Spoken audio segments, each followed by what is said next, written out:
Welcome to easy learning 700। ये MKT 501 marketing management की short lecture series का 10th lecture है और इसका टॉपिक है strategic marketing planning. Marketing strategies, इसके अंदर इस लेसन के अंदर मार्केट डोमिनेंस की जो स्ट्रेटजी हैं ये डिटेल के अंदर हैं। तो चार तरह की इसके अंदर स्ट्रेटजीज होती हैं: market leader, market challenger, market follower और मार्केट निशर। मार्केट डोमिनेंस स्ट्रेटजी में एक फर्म डिसाइड करती है कि वो कौन सा रोल प्ले करेगी मार्केट के अंदर। तो सबसे पहले हम देखते हैं मार्केट लीडर को थोड़ा डिटेल में। मार्केट लीडर जो होता है ये जाहिर बात है एक डोमिनेंट होता है इंडस्ट्री के अंदर और ये लीडरशिप का रोल प्ले कर रहा होता है, लीडर का रोल प्ले कर रहा होता है। इसको लीडरशिप मिलती है मार्केट के अंदर। फॉर एग्जांपल मार्केट लीडर का जो मार्केट शेयर है वो 30% भी हो सकता है, जो कि एक बहुत बड़ा शेयर है। यानी कि 30% सिर्फ एक ही फर्म का शेयर है और बाकी तमाम फर्म्स का 70%, तो एक बहुत बड़ा शेयर है ये। बाकी फर्म्स का 5% 10% तक शेयर होगा। तो ये जो इतना बड़ा शेयर जो इसका होता है और इसकी एक्सटेंसिव डिस्ट्रीब्यूशन अरेंजमेंट होते हैं रिटेलर्स के साथ, यानी कि एक साइजेबल किस्म की डिस्ट्रीब्यूशन अरेंजमेंट होती है। क्योंकि मार्केट लीडर जो होता है ये डिस्ट्रीब्यूशन सिस्टम के अंदर भी लीडर हो सकता है और ये डेवलप करता है इनोवेटिव न्यू बिजनेस मॉडल, नए बिजनेस मॉडल को डेवलप करता है और नई प्रोडक्ट्स को भी। और इसकी कुछ मार्केट पावर भी होती है जब ये प्राइस को या आउटपुट को डिटरमाइन करता है, डिसाइड करता है। और it can have massive production या मैसिव साइज ऑफ प्रोडक्शन। अब मार्केट लीडर्स के पास क्या क्या ऑप्शन होते हैं?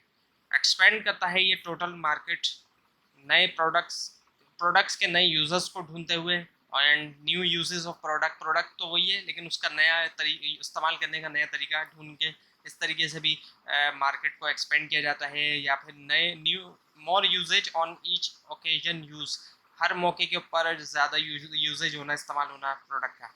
एंड प्रोटेक्ट एग्जिस्टिंग शेयर को भी प्रोटेक्ट करता है नए प्रोडक्ट आइडियाज़ को डेवलप करते हुए और कस्टमर सर्विस को इम्प्रूव करते हुए और डिस्ट्रीब्यूशन की जो इफेक्टिवनेस है, जो प्रोडक्ट की डिस्ट्रीब्यूशन हो रही है उसको इम्प्रूव करते हुए भी, और कॉस्ट जो आ रही है उसको कम करते हुए भी, रिड्यूस करते हुए भी।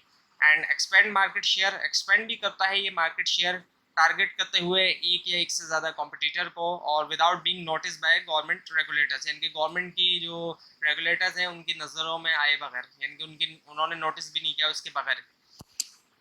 मार्केट चैलेंजर, अब जो मार्केट चैलेंजर होता है ये करीब होता है मार्केट लीडर के, लेकिन जाहिर बात है ये डोमिनेंट पोजीशन में नहीं होता, स्ट्रॉन्ग पोजीशन में तो ये फर्म होती है। और ये एक ऐसी फर्म होती है जो एग्रेसिव स्ट्रेटजी यूज़ करती है मार्केट शेयर को हासिल करने के लिए, अपना मार्केट शेयर हासिल करने के लिए, बढ़ाने के लिए एक्चुअली एग्रेसिव किस्म की स्ट्रेटजी यूज़ करती है। क्योंकि ये चैलेंजर है तो जाहिर बात है ये चैलेंज करता है, जो लीडर होता है उसको चैलेंज करता है ये।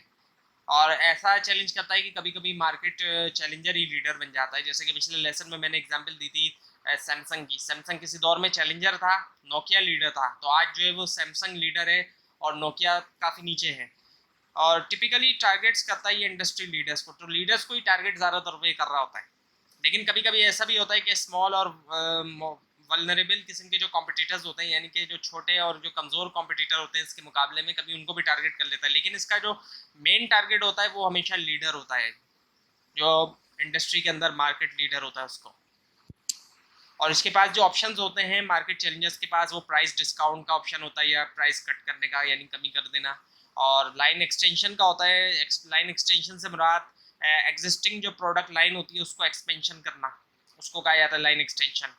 इसके अलावा न्यू प्रोडक्ट्स को इंट्रोड्यूस करना, ये भी है ऑप्शन। और प्रोडक्ट की क्वालिटी को रिड्यूस किया जाए, ये भी ऑप्शन है एक तरफ, और दूसरी तरफ ये भी ऑप्शन है कि प्रोडक्ट की क्वालिटी को इंक्रीज किया जाए और सर्विस को इम्प्रूव किया जाए, डिस्ट्रीब्यूशन को चेंज किया जाए, कॉस्ट को रिड्यूस किया जाए और इंटेंसिफाई किया जाए प्रोमोशनल एक्टिविटीज़ को, यानी कि बूस्ट किया जाए या इंक्रीज किया जाए प्रोमोशनल एक्टिविटीज़ को। उसके बाद है मार्केट फॉलोअर। अब ये जो फर्म होती है ये स्ट्रॉन्ग पोजीशन में होती है लेकिन डोमिनेंट पोजीशन में नहीं होती, और ये फॉलोअर्स है, इसके नाम से ही पता चल रहा है। तो ये फॉलो करता है मार्केट लीडर्स को और मार्केट चैलेंजर्स को। ये देखता है कि कौन सी सक्सेसफुल स्ट्रेटजी है मार्केट लीडर्स की और चैलेंजर्स की, और उसी को फॉलो करता है, और जो अनसक्सेसफुल है उसको फॉलो नहीं करता। तो इसका मकसद जो है वो चैलेंज करना नहीं होता, सिर्फ फॉलो करना होता है। और इसका जो फ़ायदा है वो प्राइस डिस्काउंट या प्राइस कटिंग है, और नो एक्सपेंसेस R&D फेलियर, क्योंकि ज़ाहिर बात है ये सिर्फ फॉलो करता है तो इसको R&D वगैरह के जो फेलियर्स होते हैं उसका सामना भी नहीं करना पड़ता, रिसर्च एंड डेवलपमेंट का यानी कि। And no risk of bad business model तो वो लेकर आता है मार्केट जो लीडर होता है। And best practice are already establish. अब जो ऑलरेडी स्टेब्लिश बेस्ट प्रैक्टिस होती हैं, जो ऑलरेडी जाहिर बात है ये देखता है कि जो भी बेस्ट स्ट्रेटजीज हैं, बेस्ट प्रैक्टिसेस हैं, जो भी बेहतर तरीके फॉलो कर रही है जो मार्केट लीडर की फर्म है या फिर चैलेंजर की, तो उसी को ये अडॉप्ट कर रहा होता है। इसके अलावा मिनिमल रिस्क होता है इसको कॉम्पिटिटिव थ्रेट्स का, जो कॉम्पिटिटिव अटैक होते हैं इसके ऊपर, जो जाहिर बात है क्योंकि ये कंपटीशन के अंदर जाहिर बात है कॉम्पीट नहीं कर रही होती चैलेंजर्स के साथ या फिर जो लीडर्स होते हैं, और इसका ये पैसा भी अपना वेस्ट नहीं करती हेड ऑन बैटल्स के साथ, हेड ऑन बैटल में लीडर्स के साथ, क्योंकि बैटल तो चैलेंजर कर रहा होता है, जो फॉलोअर होता है वो जाहिर बात है लीडर के साथ बैटल नहीं करता, बल्कि वो सिर्फ फॉलो करता है लीडर्स को या फिर चैलेंजर्स को भी।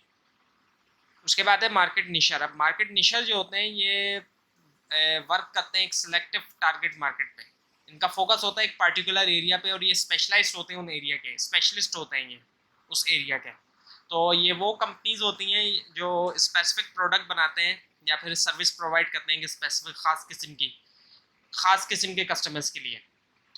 और ये जो प्रोडक्ट्स होती हैं ये हाईली कस्टमाइज होती हैं और स्पेशलिस्ट प्रोडक्ट्स या सर्विसेज होती हैं, यानी कि अब ये इस तरह की प्रोडक्ट्स या सर्विसेज होती हैं जो ऑर्डर्स पे बन रही होती हैं, एक तरह से इस किस्म की होती हैं ये। सो इसमें क्या होता है कि मार्केट स्ट्रेटजी ऐसी होती है कि वॉल्यूम तो लेस प्रोड्यूस होता है, जाहिर बात है जो क्वांटिटी है गुड्स या सर्विसेज की वो कम प्रोड्यूस होती है, लेकिन उसमें प्रॉफिट मार्जिन बहुत हाई होता है। और ये जाहिर बात है एक अल्टरनेटिव स्ट्रेटजी है मार्केट लीडर या मार्केट फॉलोअर वाली स्ट्रेटजी की, और इसको ज़्यादातर पे स्मॉल फर्म करती हैं जो कि कॉम्पीट नहीं करती बड़ी फर्म्स के साथ, और और और उनका फोकस जो है वो निश मार्केट के ऊपर होता है। सो ये फर्म जो है वो इंटर नहीं होती कंपटीशन के अंदर for selling main stream product, but here in case of niches the customer base is defined well. इनका जो कस्टमर बेस होता है ये वेल डिफाइंड होता है और नॉन होता है। सो तमाम जो मार्केटिंग एफर्ट्स होती हैं वो टारगेट मार्केट की तरफ होती हैं, एंड डिमांड जो होती है कस्टमर्स की वो यूनिक होती है, और वो सिर्फ निश प्रोडक्ट के ज़रिए ही फुलफ़िल की जा सकती है, यानी कि ये जो निशर प्रोड्यूस कर रहे हैं प्रोडक्ट्स, सिर्फ उन प्रोडक्ट्स के ज़रिए ही डिमांड्स फुलफ़िल की जा सकती हैं।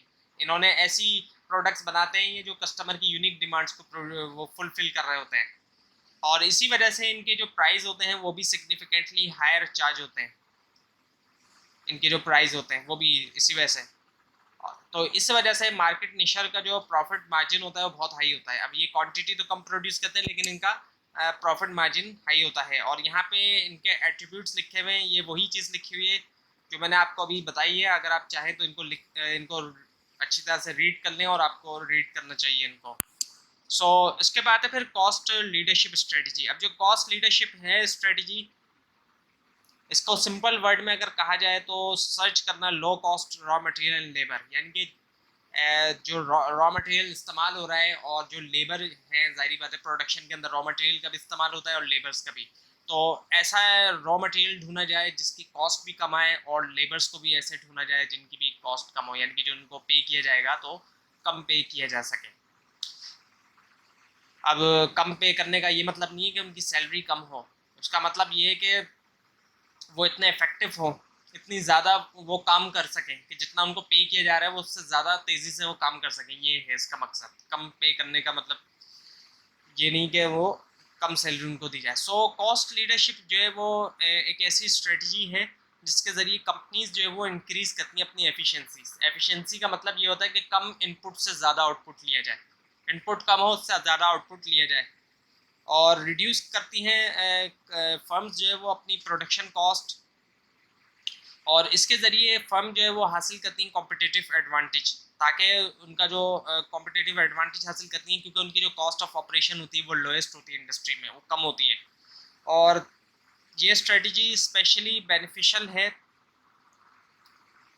उन मार्केट्स के लिए जहाँ पे प्राइस जो है वो एक इम्पॉर्टेंट फैक्टर है, ऐसी मार्केट के लिए बहुत इम्पॉर्टेंट है ये, जहाँ पे प्राइस बहुत अहम है, यानी सेंसिटिव, प्राइस सेंसिटिव मार्केट जो होती हैं कि थोड़ा सा प्राइस कम होता है तो कस्टमर बहुत ज़्यादा जो है वो बाय करता है।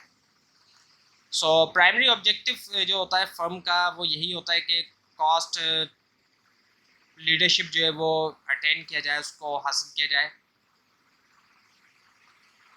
और लो कॉस्ट पे प्रोड्यूस की जाए प्रोडक्ट्स को कॉम्पिटिटर के मुकाबले में।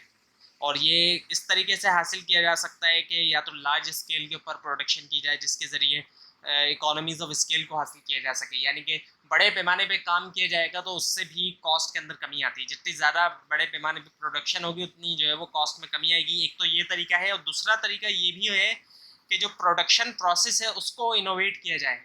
जो प्रोडक्शन प्रोसेस है जहाँ पे चीज़ें बन रही हैं जिस प्रोसेस के थ्रू, उस प्रोसेस के अंदर कुछ नया लाया जाए। फॉर एग्जाम्पल अब जैसे रोटियां बन रही हैं किसी भी होटल के ऊपर, तो अब वो रोटी जो बन रही है हाथ से अगर कोई मजदूर बना रहा है, मजदूर से मुराद जो भी उनके वर्कर हैं वो बना रहे हैं, तो जाहिर बात है एक इंसान की लिमिट है, तो उसके अंदर हाथ से बनाने में जितनी स्पीड से बन रही है उससे ज़्यादा स्पीड से बन सकती है अगर वो मशीन लगा दी जाए वहाँ पे। तो अगर मशीन लगा दे वो रोटियां बनाने वाली, तो उसकी जो स्पीड आएगी वो बहुत तेज़ हो जाएगी। हालांकि उसका जो इकोनॉमीज ऑफ स्केल है, यानी कि जो उसकी जो बड़े पैमाने में काम नहीं हो रहा है कोई, हालांकि देखा जाए तो वो उसी जगह पे उसी जो होटल का साइज़ है वहीं पे ही प्रोडक्शन होगी, जो रोटियां बनेंगी। लेकिन मशीन लगने की वजह से प्रोडक्शन प्रोसेस चेंज हो जाता है, तो उससे क्या हुआ कि जो कॉस्ट आएगी उसके अंदर भी कमी आ जाएगी और वो रोटियां भी बहुत ज़्यादा तेज़ी से बनने लग जाएंगी। तो एक तो ये तरीका भी है इनोवेशन का, और दूसरा ये कि बड़े पैमाने पे, तो दो तरीक़ों से जो है वो कॉस्ट के अंदर कमी लाई जा सकती है। और ये भी तरीका है कि रॉ मटेरियल जो है उसको एक्वायर किया जाए लोएस्ट प्राइस पे, और ये बेसिक गोल होता है किसी भी कॉस्ट लीडरशिप स्ट्रेटजी का। अब रॉ मटेरियल अगर हम इसी मिसाल को आगे लेके चलें तो रोटियां बनाने के लिए आटे की ज़रूरत होती है। अब आटा जो है वो जितने कम से कम प्राइस पे हासिल होगा तो उतना ही ज़्यादा जो है वो कॉस्ट में कमी आएगी रोटी बनने के अंदर।